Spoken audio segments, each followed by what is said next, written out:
క్రీస్తునాథుని యందు ప్రియ సహోదరి సహోదరులారా, ఈరోజు మనము సియోన నగర పునీత కేథరిన్ వీరిని మనము కొనియాడుతూ ఉన్నాం. వీరు కన్యాస్త్రీ, శ్రీసభ మేధావి, ఇటలీ దేశ పాలక పునీతురాలు. క్రీస్తు శకము 1347 నుంచి 1380 వరకు ఇటలీ దేశంలోని టస్కనీ ప్రాంతంలో గల సియోనా నగరంలో బెనినాసా వంశంలో కేథరిన్ జన్మించింది. ఆమెతో పాటు మరొక సోదరితో కవల పిల్లలుగా 25వ సంతానముగా 1347 సంవత్సరములో మంగళవార్త పండుగ రోజు జన్మించింది. ఈమె తోటి కవల సోదరి ఎక్కువ కాలం జీవించలేదు. ఈమె తండ్రి జకోప, తల్లి లాప. ఉన్నికి అద్దకాలు వేసే వృత్తి వీరిది.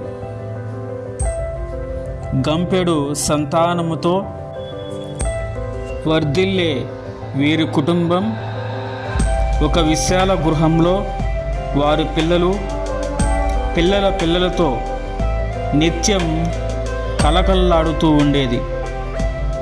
కేథరిన్ ఎల్లప్పుడూ కేరింతలతో ఆడుతూ పాడుతూ కాలం గడిపేది. కేథరిన్ తన 6 ఏళ్ల ప్రాయంలో ఒకరోజు తన అన్నతో కలిసి వివాహిత అయిన ఒక అక్క ఇంటికి సందర్శనకై వెళ్ళి వస్తూ ఉంది. ఆ వచ్చేటప్పుడు మార్గమధ్యములో ఆగి ఆకాశం వైపు అదే పనిగా చూస్తూ నిలబడిపోయింది. అన్న పిలిచినా పలకలేదు. దాపుకొచ్చి తట్టుగా త్రుళ్ళిపడింది. మహోన్నత సింహాసనంపై ప్రభు అయిన క్రీస్తు, అపోస్తులులైన పేతురు, పౌలు, యోహాను గాళ్ళతో కలిసి కూర్చున్న దృశ్యం ఆమెకు లీలగా కనిపించింది. ఆ సమయంలోనే వీరి హృదయంలో దైవ పిలుపు బీజం పడింది. ఆనాటి నుండి వీరు ప్రార్థన అన్న, ఏకాంతవాసమన్న ఇష్టపడేవారు. ఇతర పిల్లలతో కలిసి ఉన్నప్పుడు వారికి సంతోషంగా జీవించేందుకు చిన్న చిన్న చిట్కాలు వారు బోధిస్తూ ఉండేవారు. క్రీస్తు శకము 1366లో ఒక విభూది బుధవారం నందు గల మంగళవారం రోజున ప్రజలు గొప్ప సంబరాల్లో మునిగి తిని త్రాగి ఆనందిస్తూ ఉండగా కేథరిన్ మాత్రం ఏకాంతముగా ఒక గదిలో మోకరిల్లి ఎడతెగగా తాను ఒక మంచి కన్యాస్త్రీగా తరించే యోగం ప్రసాదించమని ప్రార్థించింది. కేథరిన్లో నూతన ఉత్తేజం, చైతన్యం ఉప్పొంగింది. తోటి డొమినికను మఠవాసులతో కలిసి ఎట్టి వ్యక్తులతోనైనా నిస్సంకోచముగా మాట్లాడటం, పరామర్శించటం నేర్చుకున్నారు. తనంతట తానుగా భయం లేకుండా నగర ఆసుపత్రిలో రోగులకు వైద్య సేవలు అందించారు. లోక వ్యామోహాలకు దూరంగా ఉండి దేవుని సేవలో ఎక్కువగా కాలము గడిపేవారు. ఎప్పుడు కూడా దైవ ప్రేమ, సోదర ప్రేమతో రగులుతూ ఉండేవారు.